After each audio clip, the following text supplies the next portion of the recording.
Hello అండి. అందరూ ఎలా ఉన్నారు? బాగున్నారా? ఈరోజు నేను తీసుకున్న కొన్ని ప్రొడక్ట్స్ అయితే చూపిస్తాను. సో, మీకైతే ఎంతగానో ఉపయోగపడతాయి. పిల్లలు ఇంట్లో ఉన్నారు అంటే పెన్సిల్స్ బాధ పేరెంట్స్‌కే తెలుస్తుంది కదా! ఎందుకలా అన్నానంటే మనకి తెలిసిందే. ఒకరోజు ఒక పెన్సిల్ ఇచ్చామనుకోండి ఈవినింగ్ వచ్చేసే టయానికి ఆ పెన్సిల్ అనేది మాయమైపోతుంది. పిల్లలు ఎన్ని కహానీలు చెప్తారో కదా! పెన్సిల్ పోయిందనో లేదా పెన్సిలు ఎవరో మా ఫ్రెండ్ తీసేసారని చెప్తూ ఉంటారు కదా! సో, అందుకోసం మనం ఇలా ఒక్కొక్కటిగా కొంటే చాలా ఎక్కువ మనీ పే చేయాల్సొస్తుంది. సో, అలా కాకుండా ఇలా మనం ఒక 100 పెన్సిల్స్ అలా ఆర్డర్ పెట్టుకున్నామనుకోండి. సో, పిల్లలు ఎప్పుడు అడిగినా సరే మనం హ్యాపీగా ఇవ్వచ్చు. ఎప్పుడు కావాలంటే అప్పుడు మన ఇంట్లోనే ఉంటాయి కాబట్టి ఎలాంటి ప్రాబ్లమ్ కూడా ఉండదు.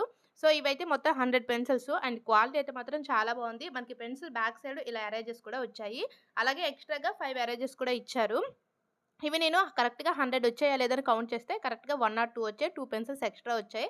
అండ్ ప్యాకేజ్ కూడా చాలా బావుంది. చాలా నీట్‌గా ఇచ్చారు. మీకు ఎవరికైనా ఈ ప్రొడక్ట్ కావాలి అంటే మాత్రం మీరు కింద ట్యాగ్ చేస్తాను. ఒక్కసారి చెక్ చేయండి. తప్పకుండా తీసుకోండి. క్వాలిటీ అయితే మాత్రం చాలా బావుంది.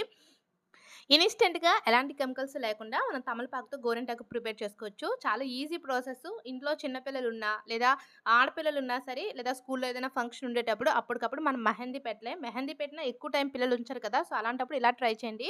ఇలా ఒక 5, 6 వరకు తమలపాకులు తీసుకొని మిక్సీ జార్‌లో వేసుకొని కొంచెం సున్నము, అలాగే చిటికెడు పసుపు వేసేసి మనం చక్కగా గ్రైండ్ చేసుకోవాలి. మనకి మిక్సీ జార్‌లో వేయడం కంటే కూడా చక్కగా మీరు రోల్లో వేసేసి ఇలా దంచారనుకోండి మనకి జ్యూస్ లాగా వస్తుందన్నమాట. రసం వస్తుంది. మిక్సీ జార్‌లో అయితే మాత్రం చాలా ఎక్కువ టైం పడుతుంది. కానీ మనకి లిక్విడ్ అయితే అస్సలు రాదు.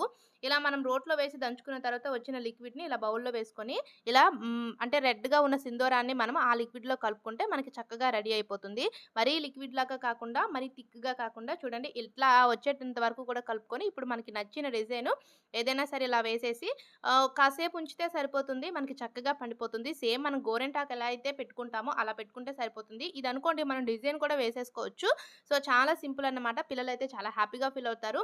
ఇదైతే మాత్రం ఎక్కువ రోజులైతే ఉండదు. 1 ఆర్ 2 డేసే ఉంటుంది. సో, చిన్న పిల్లలకి ఎలాంటి కెమికల్స్ లేకుండా పెట్టాలనుకునే వాళ్ళకి ఇది చాలా సేఫ్ అన్నమాట. సో, ఇలా చక్కగా మనకు నచ్చిన డిజైన్ పెట్టి తర్వాత నార్మల్‌గా నేను వాటర్‌లో కూడా వాష్ చేసి చూపిస్తాను చూడండి. ఎంత నీట్‌గా పండేసిందో చాలా బావుంది. చిన్న పిల్లలు ఇంట్లో ఉన్నారు అంటే గోడల మీద గీతలు కూడా ఉంటాయి. మన ఫాలోవర్స్‌లో చాలా మంది అడిగారు గోడల మీద గీతలను ఎలా రిమూవ్ చేసుకోవాలి అని. సో, ఇలా ట్రై చేయండి మంచి రిజల్ట్ ఉంటుంది. బౌల్‌లో కొంచెం పేస్టు, అలాగే ఒక స్పూన్ వరకు బేకింగ్ సోడా, 2 స్పూన్ల వెనిగరు, కొంచెము మనం నార్మల్‌గా విమ్ లిక్విడ్ వాడతాం కదా! విమ్ లిక్విడ్ కానీ లేదా ఏరియల్ లిక్విడ్ ఏదైనా సరే ఒక 2 స్పూన్స్ వరకు వేసి వీటన్నిటిని బాగా కలిపి సో, ఇప్పుడు మనం చక్కగా ఇప్పుడు గోడల దగ్గర మనకి ఎక్కడెక్కడైతే గీతలుంటాయో వాటిపైన ఇలా బ్రష్ తీసి రఫ్ చేస్తే సరిపోతుంది.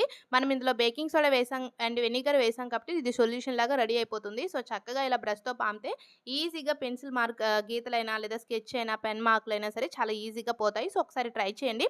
చాలా బాగా వర్క్ అవుతుంది. ఇలాంటి మరెన్నో వీడియోస్ కోసం మన ఛానెల్‌ని సబ్స్క్రైబ్ చేసుకోండి.